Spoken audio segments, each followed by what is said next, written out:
王晶吗？那个一边弹钢琴一边唱歌的男孩子是谁？表演的真棒。李老师，是我孙子。去年寒假前的新年晚会，他也表演过一次。王静，我想起来了，这孩子又聪明又可爱，你们教育的真好。李老师是他父母教育的好，父母是孩子最重要的老师。他父母不仅教他知识，而且还花了很长时间帮助他，养成了非常好的习惯。现在他每天都自己练习弹钢琴。王静，让孩子养成一个好习惯实在太重要了。看来我得向他父母好好学习。李老师，对，如果希望有一个优秀的孩子，你就要先成为一位优秀的父亲或者母亲。 Ванзин төгөлдөр хуур тоглонгоо дуулж байгаа тэр хүүхэд хэмбэ? Ямар гайхалтай үзүүлбэр вэ? Багшлий, тэр бол миний аж хүү. Өнгөрсөн жилийн өвлийн амралтын өмнөх шинэ жилийн урлагийн тоглолтод бас нэг удаа тоглож байсан. Ванзин саналаа. Тэр хүүхэд үнэхээр ухаантай бас хөөрхөн юм. Та нар маш сайн хүмүүжүүлжээ. Багшлий, үгүй дээ. Түүнийг сайн хүмүүжүүлсэн хүмүүс бол аав ээж нь. Эцэг их бол хүүхдийн хамгийн чухал багш юм. Тэд зөвхөн мэдлэг заагаад зогсохгүй маш удаан хугацааны турш сайн дадал зуршилтай болоход нь тусалсан. Одоо тэр өдөр бүр өөрөө төгөлдөр хураа тоглож бэлтгэл хийдэг. Ванзин, хүүхэд сайн дадал зуршил төлөвшүүлэх үнэхээр маш чухал юм байна. Би ч гэсэн түүний аав ээжээ сайн суралцах хэрэгтэй юм байна. Багшлий, тийм ээ. Хэрэв чи шилдэг хүүхэдтэй болохыг хүсэж байвал эхлээд өөрөө шилдэг аав эсвэл шилдэг ээж болох хэрэгтэй. 王静，看你脸色不太好，是不是昨晚没休息好？孙悦，别提了，我女儿昨晚做作业又做到很晚。王静，睡觉太晚对孩子的身体没有好处。最近孩子作业是不是太多了？孙悦，主要是他做事情比较慢，比如早上闹钟响了他不醒，我赶时间送他上学，他又急着上厕所，每天因为这些小事批评他，弄得我俩心情都不好。王静，孩子做事慢，往往是因为他们不会安排自己的时间，你应该让孩子学会管理时间。孙悦，看来还是我的教育方法有问题，平时看他做事情慢，总想替他做，以后得让他学会安排时间，自己的事情自己做。 Ванзин, чиний царай нэг л таагүй харагдаж байна. Өчигдөр орой сайн амарч чадаагүй юм уу? Сүнгэвэ, битгий хэлдэ. Миний охин өчигдөр орой даалгавраа дахиад л орой болтол хийсэн. Ванзин, оройтож унтах нь хүүхдийн эрүүл мэндэд сайн биш.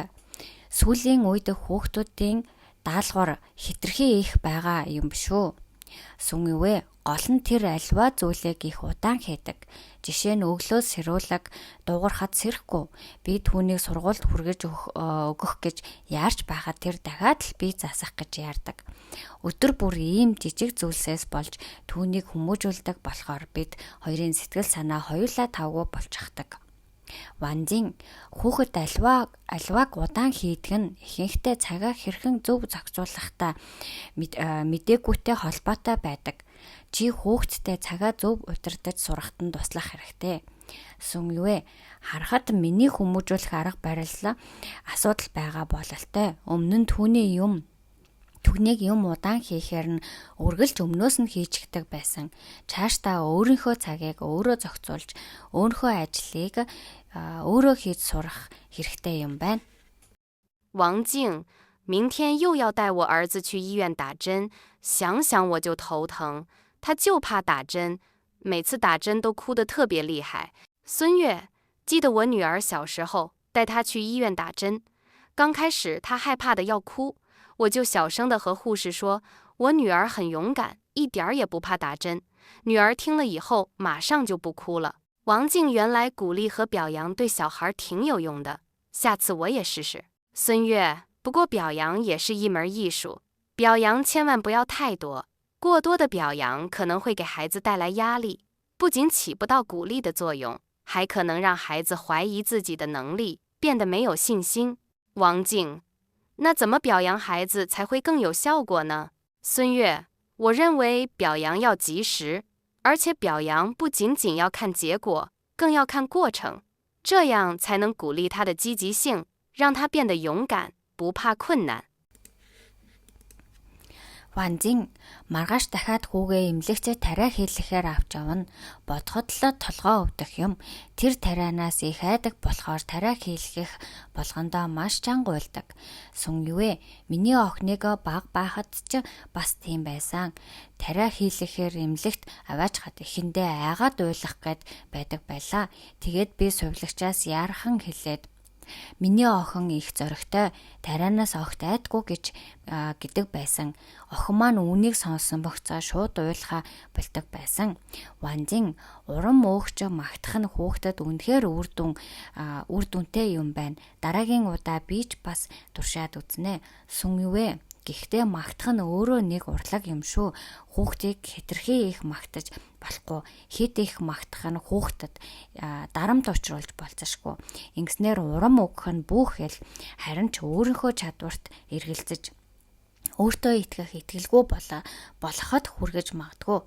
Ванзин тэгвэл хүүхдийг яаж магтвал илүү үр дүнтэй байдаг юм бэ? Сүн юу вэ? Миний бодлоор магтаал нь цаг тухайтай байх хэрэгтэй.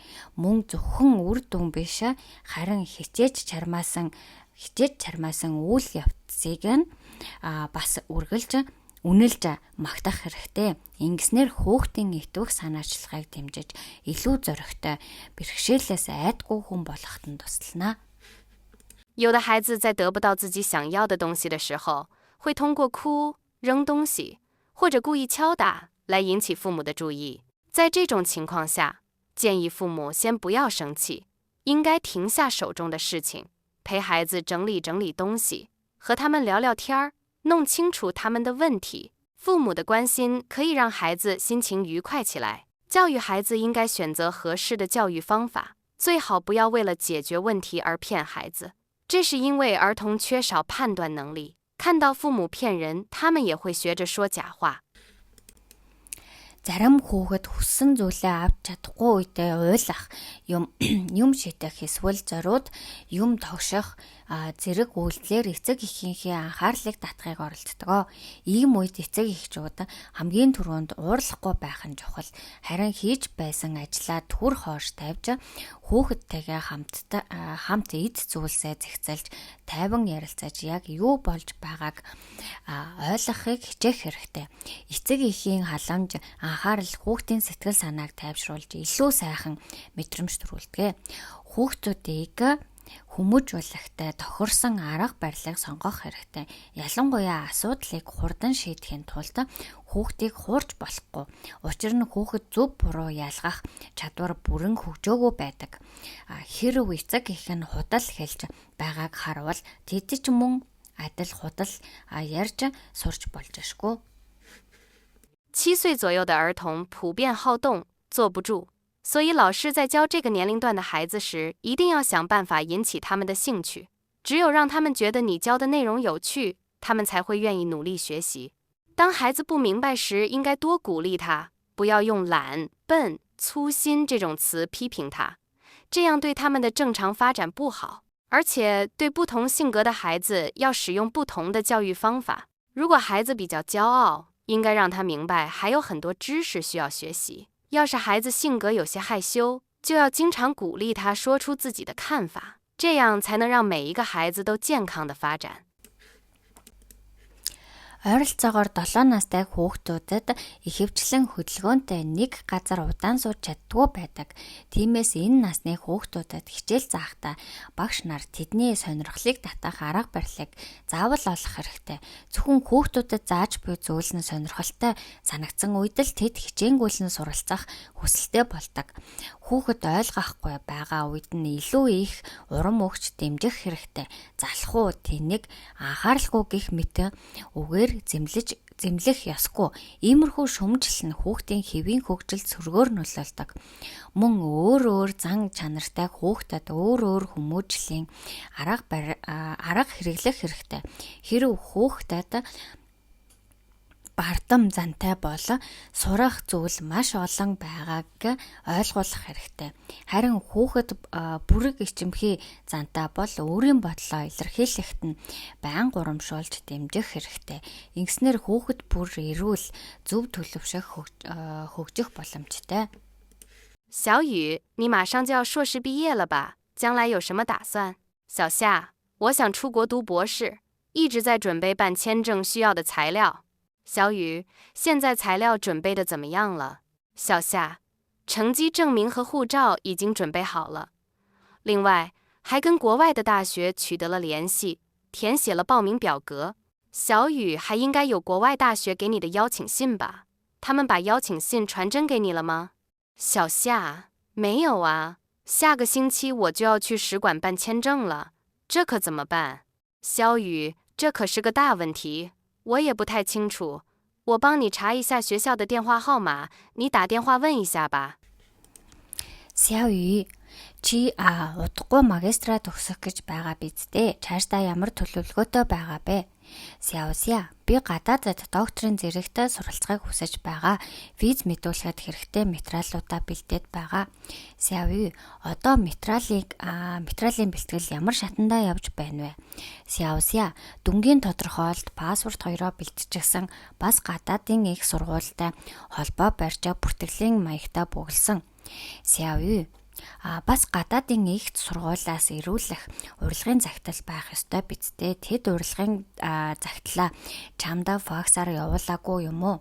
Сяо, үгүй, эх 7 хоногт би элчин сайдын яманд виз мэдүүлэх гэж байгаа. Одоо яах вэ? Сяо үй, энэ чинь нэлээд том асуудал байна. Би ч сайн мэдэхгүй юм байна. Би чамдаа сургуулийн утасны дугаарыг хайж өгчээ. Чи тийшээ уцтаад асуугаарай. 李进，谢谢您带我参观您的公司。在参观过程中，我很激动，有个问题一直想问您。王老板好啊，小伙子，咱们一边吃西瓜一边聊。李进，您从大学毕业开始工作，到现在才10年时间，怎么给公司赚了这么多钱？这让我非常吃惊，我想向您学习一下成功的经验。王老板，这个问题以前一个记者也问过我。做生意时虽然会遇到各种压力和困难，但是大家的机会都是相同的。你看，这里有3块大小不同的西瓜，我们用西瓜的大小代表钱的多少。要是我们一起开始吃，你会先选哪块？李进，我肯定先吃最大的一块了。难道您会先吃小的，放弃吃大块的机会吗？王老板，我会先吃最小的一块，因为在你没吃完最大的那块时，我还有时间再多吃一块，最后一定比你吃的西瓜多。听完我的回答，恐怕你已经知道我的答案了吧？ Ли Зин, танай компанийг үзүүл танилцуулсанд баярлалаа. Танилцах явцад би маш их сэтгэл хөдлсөн. Бас нэг асуулт удаан хугацаанд асуумаар санагдаад байсан юм. Ноён Ван, бололгүй яах вэ? Залуу минь хамтдаа таруу сэтэнгээ ярилццгаая. Ли Зин, та их сургуулаа төгсөөд ажиллаж эхэлснээс хойш ердөө 10 жил болсон мөртлөө компанидаа ийм их ашиг олжээ. Энэ нь намайг үнэхээр гайхшруулж байна. Би танаас амжилтын туршлагаасаа хуваалцаач гэж хүсэж байна. Ноён Ван, энэ асуултыг өмнө нь нэг сэтгүүлч бас надаас асууж байсан. Бизнес хийх явцад янз бүрийн дарамт бэрхшээлтэй тулгардагч хүн бүрт олдох боломж адилхан байдаг. Хардаа энд хэмжээ нь өөр 3 хэрчим тарвас байна. Бид тарвасны хэмжээг мөнгөний хэмжээгээр төлөөлүүлээ. Хэрэв бид хамтдаа идэж эхэлвэл чи эхлээд алийг нь сонгох вэ? Лидинг, би мэдээж хамгийн том хэрчмийг нь эхэлж идэнэ. Чи үнэхээр хамгийн жижигийг нь эхэлж идээд томыг нь идэх боломжоо алдах гэж юу гэсэн. Ноён Ван, би хамгийн жижиг хэрчмийг нь эхэлж идэнэ. Учир нь чи хамгийн том хэрчмээ дуусаж байх хооронд надад дахиад нэг хэрчим идэх хугацаа гарна. Ингээд эцэст нь би чамаас илүү том тарвас идсэн байх болно. Энэ миний хариултыг сонсоод чиний хариултын утгыг аль хэдийн ойлгосон байх гэж би бодож байна. 小林，今年放假我又回不了家了，这次我父母又要失望了。你有什么计划？小李，我计划去郊区住1个月。你不是已经买好火车票了吗？你到底怎么打算的呀？小林，昨天一个外地的好朋友打电话说要来旅游，让我当导游，我实在不好意思拒绝。小李，其实拒绝并不表示不愿意帮忙，遇到解决不了的问题或者无法完成的任务时，拒绝正好说明你对朋友负责，这也是对你父母负责的态度。小林，既然别人找我帮忙，说明他真的很需要我的帮助。我担心要是说不的话，会让他误会和伤心。小李，别担心，如果你用一个既合适又礼貌的方法告诉朋友，他一定会原谅你的。 Сяоли, энэ жил амралтаараа дахиад л гэртээ харж чадахгүй энэ удаа аав ээжигээ бас л урмыг хугалах нь. Харин чи ямар төлөвлөгөөтэй байгаа бэ? Сяоли, би хотын зах руу 1 сар амархаар төлөвлөсөн. Чи галт тэрэгний тасалбараа аль хэдийн аваад бэлтгэсэн биз дээ. Эцэст нь яг яахаар шийдээд байгаа юм бэ? Сяолин өчигдөр өөр хотоос нэг сайн найз маань уцаар ярьж аялж ирнэ. Намайг хөтөж болооч гэж хүссэн. Би үнэхээр татгалзаж чадахгүй байна. Сяоли, үнэндээ татгалзна гэдэг нь туслахыг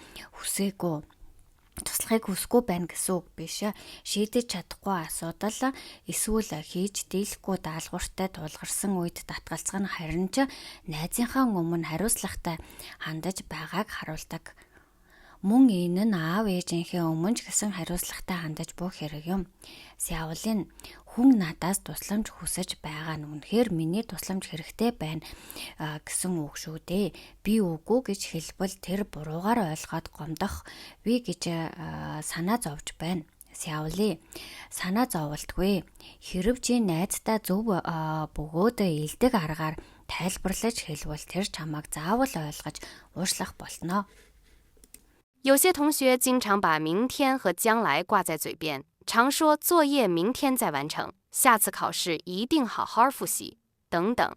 这种态度会浪费时间，不但会让你到最后什么事情都做不成，而且还得不到别人的同情。所以，不要把什么事情都推到明天，一切从现在做起。就拿学汉语来说吧，首先要注意课前预习，找出第2天要学习的重点。其次，上课时要认真听，不能马虎。最后，课后要记得复习。只要这样，汉语就能越学越好，越说越自信。 Зарим сурагчид маргааш ирээдүйд гэдэг үгийг байнга хэлдэг. Жишээ нь гэрийн даалгавраа маргааш хийн, дараагийн шалгалтанд заавал сайн давтна гэх мэт. Ийм хандлага нь цагийн дэмий үрхээс гадна эцэст нь ямар ч ажлыг амжилттай хийж чадахгүй хүргэдэг. Мөн бусдыг өрөвдөх сэтгэлийг ч олж чаддгүй. Тиймээс альва ажлыг дандаа маргааш гэж хойшлуулах хэрэггүй. Бүхнийг яг одооноос эхлэх хэрэгтэй. Жишээ нь хятад хэл сурах талаар авч үзье. Юуны өмнө хичээлийн өмнө урьдчилан бэлдэж дараагийн өдөр үзэх хичээлийн гол агуулгыг олж мэдэх хэрэгтэй. Дараа нь хичээл дээр анхааралтай сонсож хаахрамжгүй байж болохгүй. Эцэст нь хичээлийн дараа заавал давтаж байх хэрэгтэй. Ингэж чадвал хятад хэлний мэдлэг улам бүр сайжирч ярих тусам өөртөө улам ихтэй байх болно. 当你认为自己在哪方面很优秀时，千万要冷静，不要骄傲，因为这个世界很大，天外有天，人外有人，很可能有人在这方面比你更厉害。你现在是第一，并不表示你永远都是第一。就像比赛一样，没有人会永远输，也没有人会一直赢。我们知道的越多，就会发现自己不懂的也越多。我们应该重视平时的积累，多向周围的人学习。如果你敢诚实地说出自己对哪方面不了解，并不说明自己比别人差，相反，这样做更能得到别人的尊重。Хэрэв чи өөрийгөө ямар нэгэн зүйл дээр маш сайн гэж бодож байгаа бол заавал тайван байж бардамнах хэрэггүй. Учир нь энэ дэлхий маш том. Тэнгэрийн цаана бас тэнгэр бий. Хүний дээр бас хүн бий. Өөрөөр хэлбэл чамаас илүү чадвартай хүн заавал байдаг. Өнөөдөр чи нэгдүгээрт явж байгаа ч үрд нэгдүгээрт байна гэсэн үг биш. Тэмцээнтэй адил хинч үргэлж ялагддаггүй, мөн хинч үргэлж ялдаггүй. Бид хэдий чинээ ихийг мэдэх тусам өөрсдийн мэдэхгүй зүйл төдий чинээ олон байгааг ойлгодог. Тиймээс өдөр тутмын хуримтлал тасралтгүй суралцахыг чухалчилж эргэн тойрныхоо хүмүүсээс үргэлж суралцах хэрэгтэй. Хэрэв чи өөрийнхөө мэдэхгүй байгаа зүйлийг шударгаар хэлж чадвал энэ нь бусдаас дор гэсэн үг биш. Харин ч эсэргээрээ ийм үнэнч даруй зан нь бусдыг илүү хүндэтгэлийг хүлээхэд тусалдаг.